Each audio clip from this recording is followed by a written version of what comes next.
Welcome, viewers, to a thought-provoking journey where we delve into the darkest corners of human behavior. Today, we're going to explore the worst things people have ever done, shining a light on the depths of depravity and the lessons we can learn from these chilling tales. My best friend and his father were in a car accident 5 years ago. We were both 16. His dad was declared dead at the scene, and he ended up in a coma for 12 weeks. I spent a lot of time at the hospital and his house, and as a result, his mom. A couple of weeks after the accident, she just broke down completely as she was driving me home from the hospital. She told me she couldn't be alone that night and begged me to stay with her for a couple of hours. We went back to the house and she poured me a glass of wine. I lost my virginity to her. While my friend's life was hanging in the balance, his dad just buried, I was fucking his mom. I had always had a thing for her. I mean, she was my friend's hot mom, so I obliged every time she instigated, which was a lot. This ended immediately after he was released from hospital, and we avoid each other now. At 10, my best friend and I were always bullied by this kid who lived in our complex. He was one of those sneak bullies too, who acted so lovely around adults but was a holy terror when they weren't around. So one day after he held my friend down and made him eat dog shit, we hatched a plan to put him out of commission. We found a Windex bottle and filled it with a bunch of different cleaning agents, one of them being bleach. Then we went looking for him. When we found him, he asked my friend if he was still hungry and wanted some more, and when he came over to us, I squirted him right in the face with the bottle cap, a good few squeezes worth. He ended up going to the hospital with chemical burns and lost all of the sight in one eye and partial sight in the other. He Facebooked me a few years back and apologized for how he had treated us and actually thanked me for what we did to him. He said it was a real eye-opener, his pun, not mine. And he now works exclusively with blind children and says it's incredibly rewarding. I grew up very poor with dysfunctional parents in a rural area. My siblings and I often went hungry. As the oldest, I always tried to look after them. But one day I failed hard.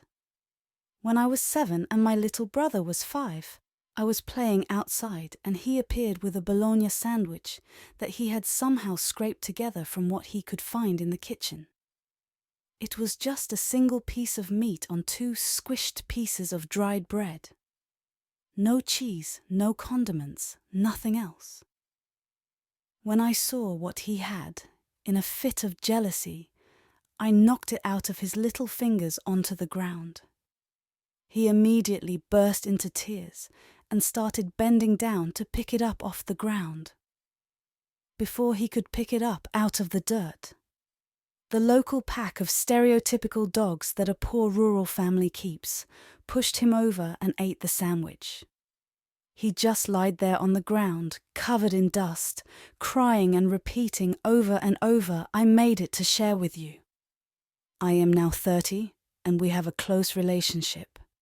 But not a day goes by that I don't think about what I did on that one day out of petty jealousy. I want to apologize, but I really am hoping that he does not or will not remember it. I destroyed the food of my sibling in a starving situation. I was walking downtown one night after leaving the bar, around midnight-ish, and I had to walk a few blocks to my car. Parking is awful in the city on a Friday night. Well, halfway there, when there wasn't anyone around, someone comes up behind me, taps me on the shoulder, and tells me to give him my wallet. Or it will be bad, as he had his hand deep in his pocket. I don't know if he had a gun on him, but all I could think about was getting stabbed or shot, which I really didn't want to go through.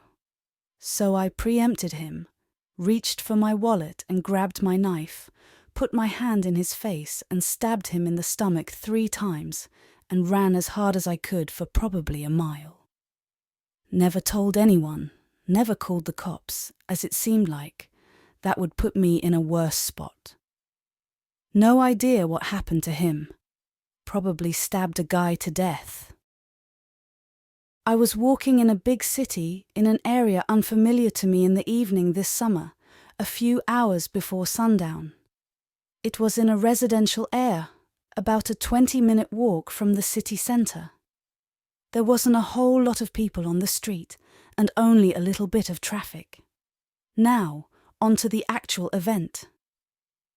As I walked, a car drives by me and turns in on a street I just passed. The car is going faster than is safe, and I hear a young woman screaming something from the half-open passenger door. I think crazy assholes to myself and keep walking, as did everyone else who was out.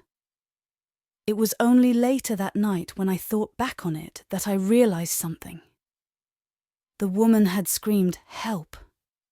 I was mortified. The fact that neither I nor anyone else on the street did a single thing to help her made me feel sick.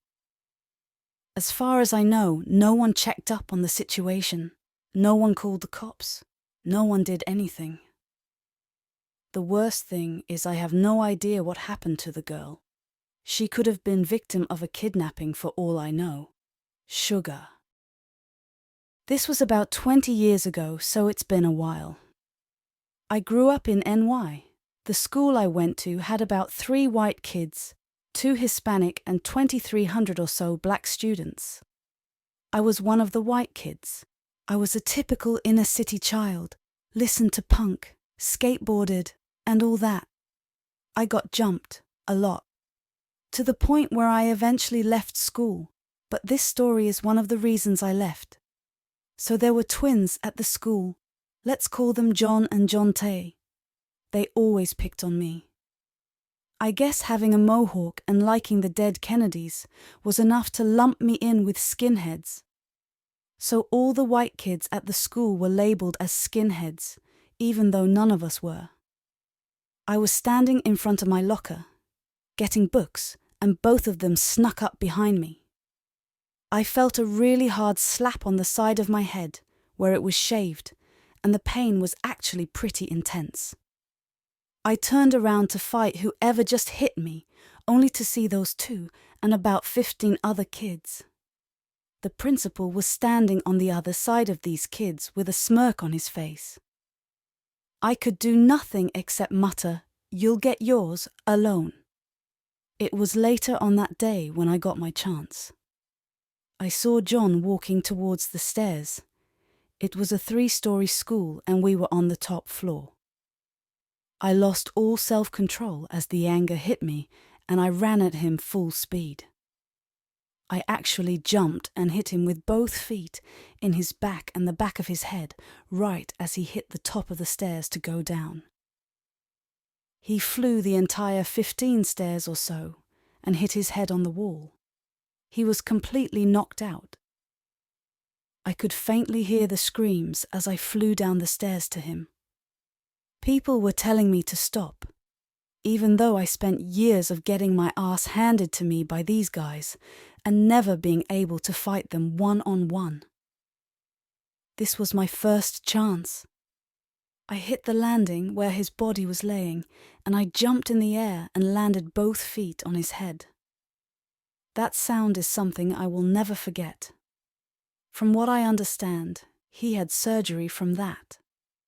I ended up in a boys' home as well because of it. But to this day, I feel incredibly shitty that I ever did this to him. It just goes to show what can happen if you spend so long getting physically abused by people and not having adults who are willing to intervene. Before you say, I am absolutely horrible for this. This happened 2 years earlier. I was skating home with some friends.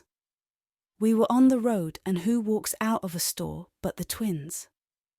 They see me and my friends, and the first thing John, the one I drop-kicked, threw a full Snapple bottle at me.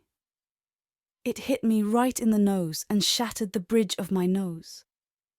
They actually ran while my friends scrambled to chase them down and see if I was all right at the same time. My childhood was a mess.